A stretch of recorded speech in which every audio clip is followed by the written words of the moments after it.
All right, let's go ahead and look at some of these review problems. So this is the kind of equation that you end up with sort of at the end of your derivation. And if you remember the derivations we were doing, it's like you've got some line, and you've got some line L and some point P, and we were imagining an arbitrary point x, y, and we were establishing some geometric conditions, like this is distance 1, this is distance 2, and we'd say like distance 2 has to be twice distance 1, or distance 1 has to be twice distance 2, or whatever. And depending on what you do, you can write your distance equations, you do some algebra, and once everything's expanded, you get something like this. But the question is, what kind of curves are these? And we know that sometimes they're circles, and sometimes they're parabolas, and sometimes they're ellipses, and things like this. I think the key to recognizing what shape you have is to remember what are the features of the kind of final general forms. So you remember the circle equation comes from the distance formula for circles. So the geometric fact, or like the geometric kind of definition of all circles, is that all the points on the curve are equally distant from the center. So if you call that r, and you just write the distance formula, the distance formula would just be the Pythagorean theorem here. So it would be root x squared plus y squared equals r. Square both sides, and now you got the circle equation.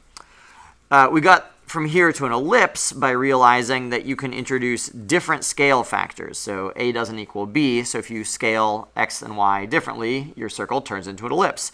And of course, for all of these, you could shift them away from the origin. So we could have, for example, x minus p squared plus b times y minus q squared equals c, and sometimes in textbooks they like to divide by c, so that this equals 1. And they might choose to define a new constant, so it doesn't look like a over c. It's just the shifted x divided by a single constant. But hopefully you are cool with the idea that all of those are equivalent. And the connection that I want you to make is that all of these different forms for an ellipse are really just the equation for a circle that has been transformed. So we also talked about in class, if you've got an ellipse, but you change the plus to a minus, it changes your entire curve shape from an ellipse to a hyperbola, totally different shape. And we talked a little bit about why that was, why the domain restrictions are different. And then the last one, of course, the familiar one, is the parabola, except the piece that was new for us is you're used to seeing y as a function of x, which produces sort of a vertically opening parabola, either up or down. You could also have x being a function of y, which would produce a horizontally opening parabola. And in another video, I talked about kind of how that makes sense, and you can check that video in our Master Resources document. Okay, so going back to the original question, which is how do you decide what curves you have, let's notice some of these features. So for this bottom curve, I'm noticing that I don't even have a y squared. And so what that tells me is it can't possibly be a circle or an ellipse or a hyperbola, because all of these forms require a y squared. So this tells me it's got to be a parabola. And I'm sort of imagining how I could simplify it. I see x squareds. So what I want to do is I want to algebraically reorganize. So I've got y equals, and then ideally it would be nice to complete the square to put it in vertex form, put it in some form like this. So here, we'll do that in a second. So that's parabola. All right, let's take a look at some of the other ones. So seems like same thing here. This also looks like a parabola. This one, I see an x squared and a y squared, and so you have to decide, is it circle, ellipse, or hyperbola? Well, I'm noticing that the coefficients on x squared and y squared are both positive, so that means it can't be a hyperbola, because for a hyperbola, you have to be taking the difference between an x squared and a y squared term. So it's got to be either an ellipse or a circle. I'm also noticing that the coefficient on x squared and y squared are the same. So if I was going to complete the square, it would be the same scale factors, so it couldn't be an ellipse. Because for an ellipse, you would need to scale one axis by a different value than the other. So it's got to be a circle. So that's the kind of reasoning that you want to be able to do. All right, let's pretend you can do that reasoning. The other, or like the last step, is can you actually put it in a useful form?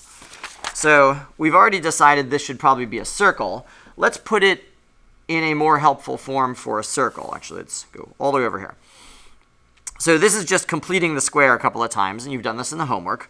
Let's gather together the x terms, gather together the y terms. So I'll have x squared plus 6x, and here I've got y squared minus 2y. I guess let's move the 9 to the other side. So I can complete the square here, and I can complete the square here. So completing the square, we'll have x plus 3 squared. Remember that if I expand this, I'll get my x squared. I'll get my x times 3, and then another x times 3 gives me 6x. But then I'll also have a 9. And there wasn't a 9 to start with. So I'll subtract 9 to compensate, so that now if I expand this, it will really simplify to what I started with. Same thing for the y's. So I'll have y minus 1 squared. This introduces an extra 1, which I will subtract at the end. And so now let's move the constants over. And I've got x plus 3 squared, y minus 1 squared. So negative 9 plus 9, so that becomes 0, and then I'll add a 1. And so there I've got my circle. So that's the last skill. And sometimes, let's find another example. So let's pretend this curve actually had a y squared here for a second. Decide for yourself, what curve do you think this actually is now that I made this y squared? So to me, this is looking like it's probably an ellipse, because we've got positive x squared and y squared, but they have different magnitudes of coefficient, and so we're scaling by different scale factors. So let's do the same thing. Let's put this in a nice ellipse form by completing the square. So I'll rewrite it down here. And then y squared, and then we'll move the negative 79 over there. All right, so if I complete the square here, I think the first thing I want to do is factor out the 3. Take note, this is a place where it's really easy to mess up. When I factored out the 3, I put some big brackets here, and now I want to only work inside the big brackets and never touch this 3 until I'm totally done. And I want to show you what that looks like. So I've got 3, so now I'm going to complete the square here. So that should be x plus 5 squared. And then if I expand this, I'll get my x squared, I'll get my 10x, but this produces an extra 25, which I will subtract. Notice that this is all still being multiplied by 3. That's the thing that's really easy to mess up. Because if I just put parentheses here and completed the square, I might have put the minus 25 outside, and then you'd get a different answer. So that's the thing to be careful about. Okay, let's finish it the rest of the way. So now I can distribute the 3 back in, and I'll have 3x plus 5 squared minus 75, because it's 25 times 3, plus y squared equals 79, negative 79. So now I'm going to add 75, and we'll have something that requires interpreting. So we still have negative 4 out here. Don't just blindly put a box around this and say, oh, different scale factors must be an ellipse.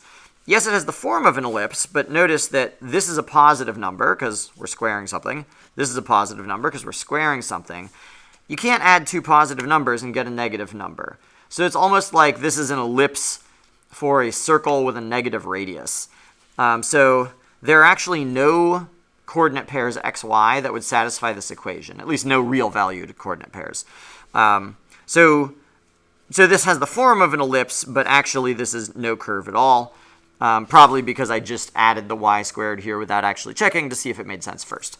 But I'm glad we did it this way, because this is the kind of thing that happens sometimes when you do math, and it's important that you be able to recognize failure conditions, even if it's got the shape of something that seems familiar to you.